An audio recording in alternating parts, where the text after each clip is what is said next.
जय हिंद बच्चों, welcome to our channel.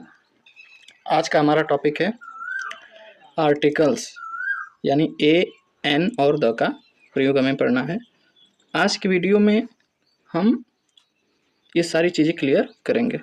हमेशा से हम पढ़ते आ रहे हैं तो हमें हमेशा कन्फ्यूजन बना रहता है कि कब ए यूज करना है, कब एन यूज करना है, कब द यूज करना है। अगर आप लोगों को भी ये कन्फ्यूजन है तो आज ये कन्फ्यूजन पूरा दूर करने की कोशिश हम इस वीडियो में करेंगे और अंत तक आप बने रहेंगे तो आपका सारा कन्फ्यूजन दूर हो जाएगा। चलिए शुरू करते हैं। आर्टिकल्स क्या होते हैं?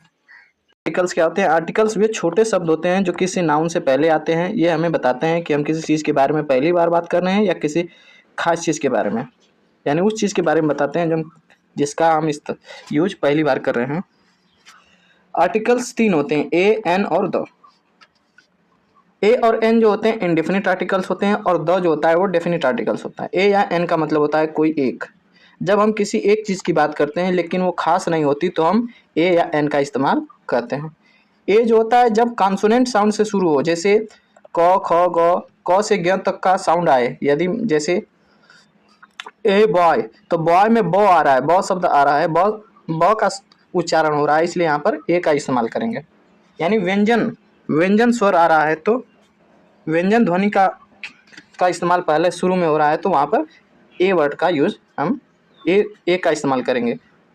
और फिर आगे एन जब शब्द वावेल साउंड से शुरू हो। वावेल साउंड यानी स्वर ध्वनि यानी अ से अ तक। जैसे एन एप्पल में ए आ रहा है पहले, इसलिए यहाँ पर एन इस्तेमाल हुआ है। एन अम्ब्रेला में अ आता है शुरू में, जब इसका हम उच्चारण लिखते हैं अन अम्ब्रेला तो अ आता है, इसलिए यहाँ पर एन यूज होगा। एन आउल, ठीक है। तो उसी तरह आगे देखते हैं तो दिया है कि an honest man. Honest man में एच जो होता है साइलेंट होता है और यहाँ पर हम ऑनेस्ट बोलते हैं। ऑनेस्ट में आ रहा है इसलिए यहाँ पर एन यूज होगा। तो यहाँ पर हमें साउंड से ही मतलब है कि व्यंजन साउंड आ रहा है, कॉन्सोनेंट साउंड आ रहा है कि वावेल साउंड आ रहा है। तो जब वावेल साउंड आएगा तो ए यूज करेंगे और कॉन्सोनेंट साउंड आएगा तो एन यूज करेंगे। जितना भी हमने पढ़ा उसका एक बार प्रैक्टिस कर लेंगे तो सारी चीज़ें साफ साफ हो जाएंगी। चलिए, आई लव कैट्स, तो इसमें कौन सा आर्टिकल आएगा? देखिए यहाँ कैट्स जो है प्लूरल है। जो आर्टिकल्स होते हैं वो सिंगुलर कॉमन नाउन के लिए यूज होते हैं। सिंगुलर कॉमन नाउन, इसको ध्यान रखिएगा, सिंगुलर कॉमन नाउन। तो यहाँ पर कोई आर्टिकल्स नहीं आएगा, यहाँ पर नो आर्टिकल आएंगे क्योंकि ये प्लूरल है। डैश ऑनेस्ट मैन, इसको क्या पढ़ते हैं? ऑनेस्ट पढ़ते हैं, इसको हॉनेस्ट नहीं पढ़ते हैं। यह साइलेंट होता है, ऑनेस्ट पढ़ते हैं, इसलिए ओ आया है, इसलिए क्या है ओ से अ तक आएगा तो क्या लगाना है? एन लगाना है। एम एल ए, तो एम एल ए में भी एम, माँ को क्या पढ़ते हैं? एम पढ़ते हैं, तो एम में भी क्या है? एम ए आ रहा है, इसलिए एम एल ए में भी क्या लगेगा? एन लगेगा, N M L A. Europe, ये क्या लिखा है? यूरोप।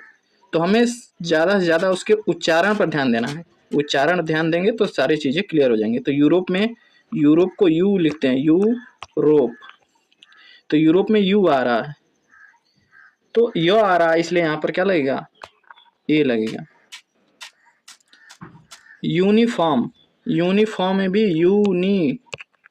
यूनिफॉर्म, तो यू आ रहा है तो इसमें भी क्या लगेगा? ए लगेगा।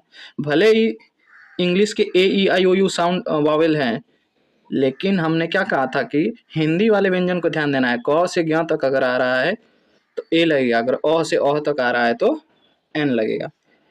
यूनिवर्सिटी में भी क्या लगेगा? यूनिवर्सिटी में भी यू पढ़ रहे हैं तो यू पढ़ रहे हैं तो यहाँ भी ए लगेगा। यूजुअल भी क्या लगेगा? सब आप क्लियर हो गया, ए ही लगेगा। अब देखिए यहाँ पर 1 रुपी नोट, क्या शुरू हो रहा है? वन, तो वन में क्या आ रहा है? वह आ रहा है, तो वह क्या है? कॉन्सोनेंट है, व्यंजन है, तो यहाँ पर भी क्या लगेगा? ए 1 रुपी नोट। उसी तरह वनडे भी क्लियर हो गया, 1 डे क्रिकेट मैच, तो a 1 day cricket match, a 1 day cricket match. F I R registers होता है ना, एफ आई आर में भी क्या है? एफ है, तो एफ में भी क्या आ गया? ए आ गया, तो यहाँ पर क्या लगेगा? एन यूज होगा। ये देखिए हेयर लग रहा है, लेकिन हेयर नहीं है ये, इसको हम एयर पढ़ते हैं। क्या पढ़ते हैं?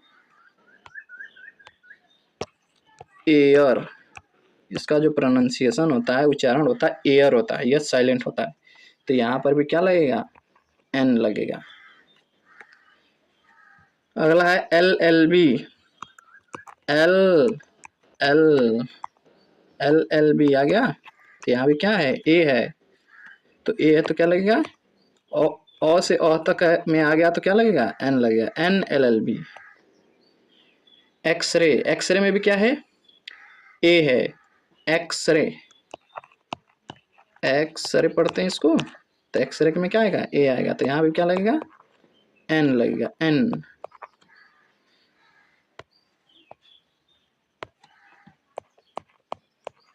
ठीक, तो चीजें क्या होंगी, ए और एन का यूज करना आप बहुत अच्छी तरह सीख गए। ठीक, कि कब ए लगेगा कब एन लगेगा। चलिए बताइए honour, H O N O U R, honour के लिए क्या लगेगा, ऑनर में भी यस साइलेंट है तो ऑनर के लिए भी एन लगेगा। अच्छा ये बताओ इसके लिए क्या लगेगा, होटल, तो इसको क्या पढ़ते हैं, होटल पढ़ते हैं कि होटल पढ़ते हैं, होटल पढ़ते हैं, तो इसको एच को ह पढ़ते हैं, तो होटल, होटल में ह आ गया तो यहाँ पर क्या लगेगा, इसके साथ ए यूज होगा। ठीक है, ए और एन ये सब क्या है, हमें शुरू में नहीं बताया था तो सुन लीजिए। ए एन और द, ये आर्टिकल्स जो होते हैं वो डेमोन्स्ट्रेटिव एडजेक्टिव यानी संकेतवाचन विशेषण के ही भाग हैं, तो विशेषण के तौर पर यूज होते हैं, यानी ये नाउन या प्रोनाउन के पहले यूज होते हैं, क्योंकि ये विशेषता बतलाते हैं ना, तो ये नाउन के आगे यूज होता है। ठीक है, चलिए अब द का यूज हम पढ़ते हैं, ए और एन का समझ के, तो द को भी हम विस्तार से पढ़ेंगे। चलिए देखते हैं, ये कंटेंट हमने अपनी बुक से उठाया है। जैसा कि पहले भी कहा जा चुका है कि द का प्रयोग पूर्व निर्धारित वस्तु के लिए किया जाता है, हम पहले भी पढ़ चुके हैं कि एक स्पेशल जिसका हम जिक्र हो गया उसके लिए किया जाता है, जैसे he is a boy, the bag is very costly. नीचे कॉन्स्टेंट कॉन्टेक्स्ट में कुछ विशेष नियम दिए गए हैं। ठीक है, तो कुछ नियम दिए गए, इस नियम को पढ़ के हम द का प्रयोग जानेंगे। तो आर्टिकल देखकर ये बोर नहीं होना कि ये सब कैसा ला दिए हैं। ठीक है, आप आज के बाद द का प्रयोग में कंफ्यूजन नहीं होगा, सारे कंफ्यूजन दूर हो जाएंगे, थोड़ा सा डिटेल में हम जाएंगे लेकिन सारे चीज़ें क्लियर हो जाएंगे एकदम।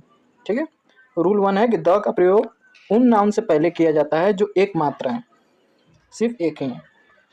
जैसे नेचुरल ऑब्जेक्ट्स, प्राकृतिक वस्तुएं क्या हैं, एक ही हैं, और प्रक्रियाएं यानी प्राकृतिक घटनाएं या प्राकृतिक प्रक्रियाएं, प्राकृतिक चीज़ें क्या एक ही है, जैसे सन एक ही है, द सन, प्लैनेट्स ग्रह भी एक ही है, मतलब सीमित है, इनको हम जानते हैं।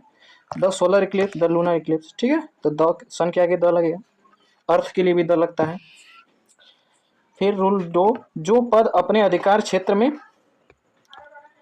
एकमात्र हो उनसे पहले भी द का प्रयोग होता है। जैसे द प्रिंसिपल, प्रिंसिपल के आगे द लगा है। स्कूल में टीचर्स होते हैं लेकिन प्रिंसिपल एक ही होता है, तो जो पद एक ही होता है, विशिष्ट होता है एक विभाग में, तो उसके आगे भी द लगता है। द प्राइम मिनिस्टर, मिनिस्टर बहुत सारे होते हैं लेकिन एक मुख्य होता है, प्रधानमंत्री, the prime minister. The king, the editor, the captain, समझ गए, इसके लिए भी द का यूज होता है। जिन नाउन्स का रेफरेंस पुनः दिया जाए वो निश्चित हो जाए, यानी जिस नाउन का जिक्र पहले हो चुका फिर दोबारा हो या वो निश्चित हो गया कि उसी के बारे में बात हो रही है, तो द का यूज करेंगे। जैसे आई सा a boy, the boy was weeping, मैंने एक लड़का देखा जो, तो लड़का रो रहा था। ठीक, यहाँ नाउन एक लड़के का रेफरेंस देने के बाद पुनः उसी लड़के के बारे में बात हुई तो वहां द का प्रयोग हो गया। समझ में आ गया। रूल नंबर 4, ऐसे नाउन से पहले द का प्रयोग किया जाता है जो लोकेलिटी या कॉन्टेक्स्ट के कारण पर्टिकुलर हो यानी विशिष्ट हो जाता है। जैसे उदाहरण में mister Gupta is on the roof, यानी मिस्टर गुप्ता कहाँ है, छत पर है। ठीक है, तो छत पर है, एक विशिष्ट स्थान के लिए हो गया, तो रूफ द लग गया। ठीक, चलिए आगे। सुपरलेटिव से पहले द का प्रयोग होता है। एडजेक्टिव पढ़ते हैं तो उसमें 3 डिग्रियां होती हैं, पॉजिटिव, कंपैरेटिव और सुपरलेटिव डिग्री, उसके पहले भी द का यूज होता है। ठीक है, जैसे ब्यूटीफुल, ब्यूटीफुल एडजेक्टिव है, विशेषण है, इसका डिग्री होता है ब्यूटीफुल, मोर ब्यूटीफुल और मोस्ट ब्यूटीफुल। तो सुपरलेटिव मोस्ट होता है, तो सुपरलेटिव डिग्री जहाँ होगी वहाँ पर द का यूज हमेशा होता है ना। तो ये ग्रामर जो है बहुत ही बेनिफिशियल है, है ना, बहुत ही लाभदायक है। आपको लग रहा हो कि ये सब क्या पढ़ाया जा रहा है, लेकिन बहुत ही लाभदायक है। अंग्रेजी का जब किसी कंपटीशन का एग्जाम देंगे या कोई अंग्रेजी के पेपर में बैठेंगे तो वहाँ पर ये सुपरलेटिव डिग्री के से प्रश्न बनते हैं। ठीक है, एग्जाम्पल हम करवाएंगे तो समझ में आएगा। और दिया है कि प्रॉपर नाउन से पहले द का यूज नहीं करते हैं। जैसे किसी का नाम हो गया, जैसे लता, तो द लता नहीं होगा, सिर्फ लता होगा। दिल्ली, दिल्ली के आगे द नहीं लगेगा, क्योंकि सब नाम है, प्रॉपर नाउन है, तो इनके आगे द नहीं लगेगा। लेकिन कुछ चीज़ों के आगे द लगता है, उसको भी हम देखेंगे। परंतु कुछ विशेष केसेस में क्या होते हैं, अनिवार्य रूप से द का प्रयोग होता है। जैसे जब मोस्ट का प्रयोग अधिकांश के अर्थ, मतलब ज़्यादातर के अर्थ में हो, तो आर्टिकल का प्रयोग नहीं करते हैं। जैसे the most birds can fly, तो यहाँ पर द का यूज नहीं होगा, क्योंकि ये अधिकांश में, मतलब अधिकांश पक्षी उड़ सकते हैं, तो इसलिए यहाँ पर द का यूज नहीं होता है। क्योंकि अभी पढ़े हम कि मोस्ट का प्रयोग अधिकांश के अर्थ में नहीं करेंगे, तो यहाँ पर most birds are can fly सही होगा। ठीक है, यहाँ पर देख रहे हैं, समझ गए। तो जब मोस्ट का यूज अधिकांश के तौर पर होगा तब हम द का यूज नहीं करेंगे। रूल नंबर 6, जब किसी सिंगुलर काउंटेबल नाउन और कॉमन नाउन, जातिवाचक संज्ञा, सब नाउन पढ़े होंगे तो जानते हैं कॉमन नाउन क्या होता है, का प्रयोग अब्स्ट्रैक्ट नाउन के अर्थ में, यानी भाववाचक संज्ञा के रूप में हो, तो उसके पहले द का प्रयोग किया जाता है। अर्थात जब कोई नाउन किसी गुण या भाव को व्यक्त करता है तो उसके पहले द का प्रयोग किया जाता है। अभी आगे बहुत सारी चीज़ें हैं, इसलिए घबराना नहीं है, क्योंकि हम डिटेल पढ़ेंगे और बहुत ज़्यादा पढ़ेंगे। यू देखिए, अब नीचे दिए गए केसेस से पहले निश्चित रूप से द का प्रयोग होता है। जैसे नेशनलिटी वर्ड्स हैं, यानी राष्ट्रीयता व्यक्त करने वाले शब्द, जैसे इंडियन हो गया तो इंडियंस के आगे द लगेगा। द अमेरिकन, द इंग्लिश, ठीक है। और countries, states with combination more than one unit, यानी ऐसे देश जिसमें कई सारे क्या हो, देश हो, यानी कुछ देश होते हैं जो देशों का संघ होता है। ठीक है, जैसे the United kingdom, the United states of America, the USSR. ठीक, इनके नाम सुने होंगे, नहीं सुने होंगे तो सुन लीजिए। माउंटेन्स, देखिए माउंटेन्स में जो पहाड़ सिंगुलर हो उसके पहले द का प्रयोग नहीं होता है। मतलब सिर्फ मान लीजिए एक ही पहाड़ है, एक ही चोटी है, इसी तरह। ठीक, अब कुछ पहाड़ ऐसे हैं कि उसमें कई सारे पहाड़ हैं, कई सारी पर्वत चोटियां हैं, तो एक बड़ा सा समूह है। ठीक, एक ही पहाड़ हो तो एक पहाड़ रहेगा तो वहाँ पे द का यूज नहीं होगा। लेकिन कई एक ही पहाड़ में कई सारी चोटियां हो, बड़ा सा पहाड़ों का ग्रुप हो, तो रेंज हो, तो वहाँ पे द का यूज होगा। जैसे हिमालय, हिमालय में कई सारी चोटियां हैं, है ना। हिमालय क्या है, हिमालय का विस्तार हमारे उत्तर भारत में क्या है, बहुत बड़ा है, तो वहाँ पर द का यूज है। द हिमालयाज, द विंध्याज, विंध्याचल श्रेणी भी क्या है, बहुत बड़ी है। ज्योग्राफी में भूगोल में क्या है, हम लोग पर्वत जब पढ़े होंगे पर्वत, तो उसमें श्रेणियाँ और पर्वतों का जिक्र होगा, तो आप देख लीजिएगा उसको। ठीक है, जैसे एवरेस्ट और माउंट आबू, ये अलग अलग पर्वत है, यानी एक एवरेस्ट है, एक माउंट आबू, अलग अलग है। और हिमालय में तो कई सारी चोटियाँ हो गई, तो ये तो द लग जाएगा। लेकिन यहाँ पर एक ही एक है, तो इसके आगे द नहीं लगेगा। एवरेस्ट के आगे द नहीं लगेगा, माउंट आबू के लिए भी द यूज नहीं होगा। ठीक, और कुछ दिया है, कुछ नाम से पहले, बहुत सारे नाम हैं जिनके पहले द का यूज होता है। नदियों का नाम है तो द यूज होगा, समुद्र का नाम है तो द यूज होगा। यहाँ पर देख लीजिए, सब उदाहरण है। ओशन यानी महासागरों के नाम होंगे तो उनके नाम के आगे द लगेगा। बे और गल्फ दोनों का अर्थ होता है खाड़ी। ठीक है, बे और गल्फ दोनों का अर्थ खाड़ी होता है। खाड़ी क्या होता है, खाड़ी ज्योग्राफी में पढ़े होंगे। जैसे मान लीजिए ये क्या है, जमीन है, जमीन का एक टुकड़ा है। ठीक, और ये सागर, महासागर ऐसे बह रहा है। ठीक, ऐसे ऐसे नदियाँ महासागर बह रहे हैं, और कुछ महासागर क्या है यहाँ पर ऐसे हैं। ठीक, तो ये क्या खाड़ी नुमा संरचना होगी और ये गहरा होगा। ठीक, समुद्र के कुछ टुकड़े जिनके ज़्यादातर तटीय इलाके हों, ठीक है, ये सब तटीय इलाके हों, तो यही क्षेत्र अगर ज़्यादा बड़ा है तो उसका नाम गल्फ कहा जाता है इंग्लिश में, और जब छोटा है तो बे कहा जाता है। तो द बे ऑफ बंगाल, हमारी बंगाल की खाड़ी क्या है, ज़्यादा गहरी नहीं है, ज़्यादा, ठीक है, ज़्यादा बड़ी नहीं है, इसलिए बे ऑफ बंगाल कहते हैं। और the gulf of Mexico, Mexico की खाड़ी बहुत बड़ी है, इसलिए उसका नाम इंग्लिश में गल्फ है। तो गल्फ और बे में यही अंतर समझ लिए। तो हम एक ही साथ बहुत सारी चीज़ें सीखते जा रहे हैं, इसलिए वीडियो थोड़ा लंबा होगा, पेशेंस बनाए रखिएगा। कैनाल, कैनालों के नाम, जैसे the Panama canal, the Suez canal. Suez नहर क्या है, स्वेज कैनाल क्या है, सबसे दुनिया की सबसे बड़ी लंबी नहर है ना, तो उनके नाम के आगे भी द लगेगा। फिर आगे कैप। केप क्या होता है? केप मतलब मुख्य भाग, किसी भी प्रदेश का मुख्य भाग को केप कहते हैं। ठीक है, the Cape of Good Hope, ये कहाँ है? दक्षिण अफ्रीका में है। तो उनके नाम के आगे भी तो लगेगा। डिजर्ट है, रेगिस्तान है, उनके नाम के आगे भी तो लगेगा। हमारे भारत में कौन सा रेगिस्तान है? द थार डेजर्ट, थार रेगिस्तान है। और सबसे बड़ा रेगिस्तान कहाँ का है? सहारा रेगिस्तान, the desert of Sahara. Train के नाम के आगे भी तो लगेगा। एरोप्लेन के नाम के भी आगे तो लगेगा। शिप हो गई, शिप के नाम के आगे भी तो लगेगा। ठीक। और कुछ नेम ऑफ सम कंट्रीज, यानी कुछ देशों के नाम के आगे भी तो लगेगा। ठीक है।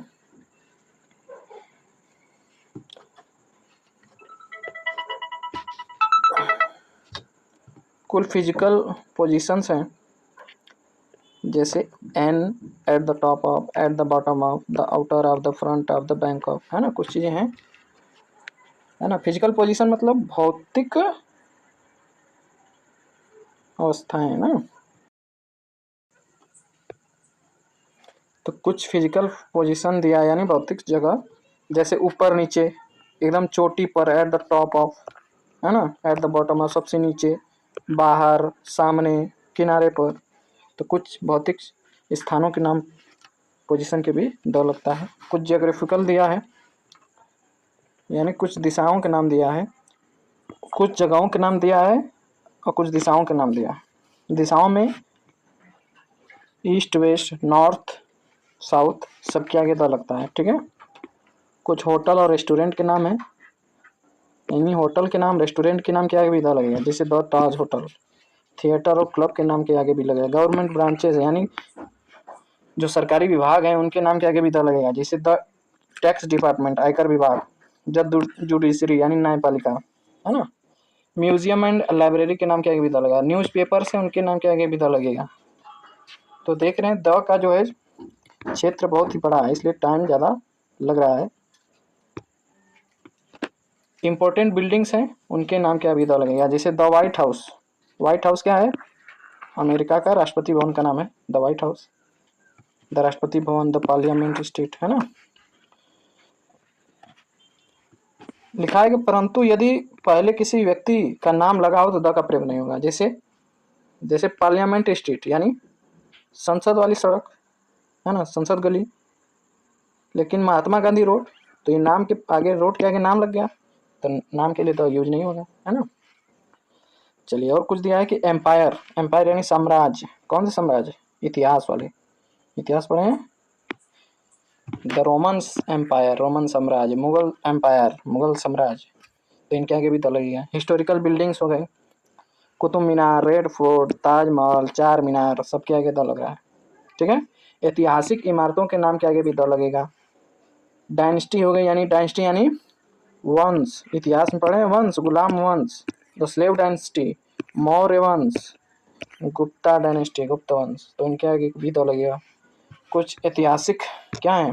पीरियड्स है, यानी ऐतिहासिक युगों के नाम दिए गए हैं सब, उनके आगे भी द लगेगा।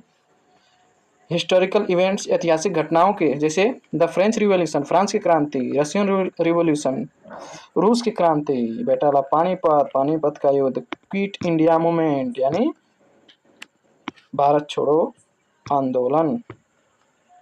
कुछ ऑर्डिनल नंबर है। ऑर्डिनल मतलब क्रमवाचक, जैसे द थर्ड, द सिक्स, तीसरा, छठा, चौथा, पांचवा। ठीक है। तो यहाँ पर द का यूज होगा। ठीक। अगर रोमन फिगर में व्यक्त करेंगे, यानी रोमन अंक में दिखाएंगे, तो द का यूज नहीं करना है। ठीक है। एडजेक्टिव का प्रयोग नाउन के रूप में होने पर। ठीक है। तो जैसे रिच, रिच माने अमीर, गरीब, तो ये क्या होता है? एडजेक्टिव विशेषण होता है, लेकिन उसके आगे दो लगा देंगे तो क्या हो जाएगा? नाउन बन जाएगा, यानी संज्ञा हो जाएगी। ठीक है। तो यहाँ पर अगर रिच के आगे दो लगा देंगे तो रिच का यहाँ पर मतलब हो जाएगा रिच पीपुल, यानी अमीर लोग, गरीब लोग। ठीक है। तो दो लगाने से हम पूरी जाति का बोध करा देंगे। ठीक है। जैसे द डेड, यानी ऑल डेड पीपुल, यानी सभी मरे हुए लोग। जैसे द रिच, तो यानी सभी अमीरों की बात हो रही है, नाउन हो गया। रिच एडजेक्टिव था, लेकिन नाउन के रूप में प्रयोग कर दिया, तो द का यूज करने से एडजेक्टिव जो होता है नाउन बन जाता है। ठीक है। जैसे द डीफ, तो डीफ माने बहरा होता है, तो बहरा विशेषण है, लेकिन द लगाने से बहरे लोग हो जाएंगे, यानी बहरे लोगों की बात हो रही है। समझ गए? ठीक। फिर प्रोफेशंस के पहले यानी व्यवसायों के नाम के पहले, ठीक है। द बेंच, बेंच यानी ये न्यायपालिका के बेंच की बात हो रही है, यानी जज लोगों का क्या है, बेंच बैठता है, ठीक है। पोएट, ऑथर, कवि हो गया, समझ में आ गया। म्यूजिकल इंस्ट्रूमेंट हो गए यानी वाद्य यंत्र, जैसे द तबला, ये टेबल लिख दिया है, तबला होगा यहाँ पे, तबला, द फ्लूट, बांसुरी, समझ में आ गया। वाद्य यंत्रों के नाम के पहले भी द लगता है। पार्ट ऑफ बॉडी यानी शरीर के अंग के नाम के आगे भी द लगता है, ठीक। किसी आविष्कार से पहले भी, जैसे जिन चीज़ों का आविष्कार किया गया है उनके आगे भी द लगता है। टेलीफोन का आविष्कार किया है, सिनेमा, रेडियो, सब क्या है, द लगेगा। व्यक्ति के पद से पहले यानी कोई किसी का पद है तो उसके नाम के पहले भी द, पद के पहले भी द लगेगा। जैसे the SP, the chairman, the principal, the editor, ये पहले भी देख चुके थे हम, पद वाला, ठीक है।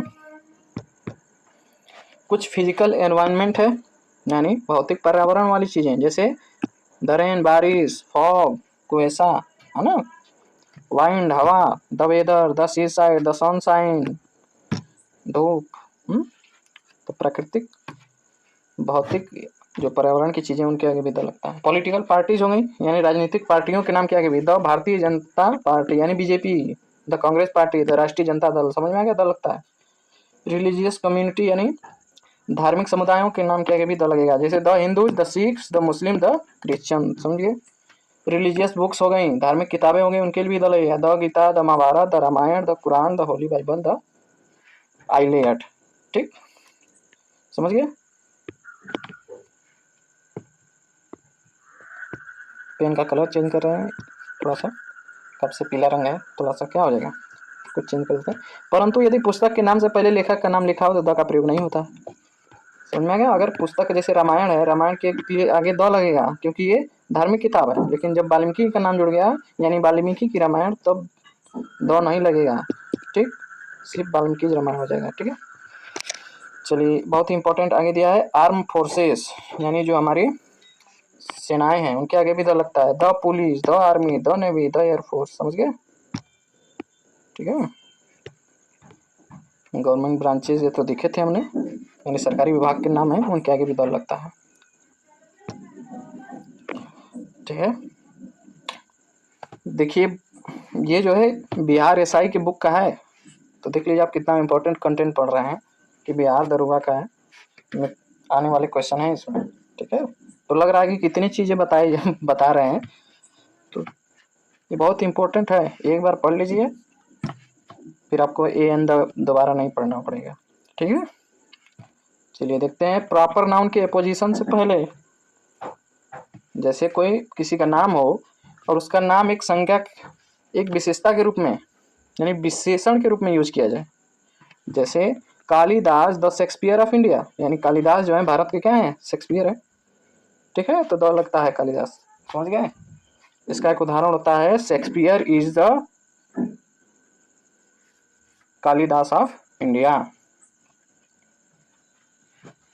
ठीक है। शेक्सपियर क्या है, भारत के कालिदास की तरह है, ठीक है। कंपैरेटिव डिग्री के प्रयोग से पहले, कंपैरेटिव डिग्री क्या है, चलिए इसको छोड़ देते हैं, जब एडजेक्टिव पढ़ेंगे तो हम इसमें पढ़ लेंगे, ठीक है। चलिए आगे देखिए, ओनली फर्स्ट लास्ट के प्रयोग से पहले, यानी लिखा ओनली फर्स्ट, जब ओनली फर्स्ट लिखा हो तो द यूज होगा, यानी ओनली के पहले द, फर्स्ट के पहले द और लास्ट के पहले भी द, ठीक है। ओनली फर्स्ट लास्ट अगर यूज हो रहा है तो उसके पहले द आना जरूरी है, ठीक है। अच्छा, हम लोग ये ए एन द यू पढ़ते क्यों हैं, क्योंकि ये क्या है, डेमोनिस्ट्रेटिव एडजेक्टिव है और ये डिटरमाइनर है, यानी ये निश्चित करते हैं, यानी श्योरिटी प्रदान करते हैं, उसको विशेष बनाते हैं, यानी एक विशेषता के तौर पर काम कर रहे हैं ना, इसलिए यूज करना जरूरी है। द का प्रयोग कंपैरिजन बताने के लिए सेम से पहले किया जाता है, जैसे these pen are the same as we saw in the shop, that shop, यानी ये पेन उसी तरह है जो मैंने दुकान में देखी थी। Your book is the same as that of mine, तुम्हारी किताब इस बिल्कुल मेरी तरह ही है, ठीक। तो सेम के पहले भी द यूज होगा जब तुलना करेंगे सेम का यूज करके तब, ठीक है।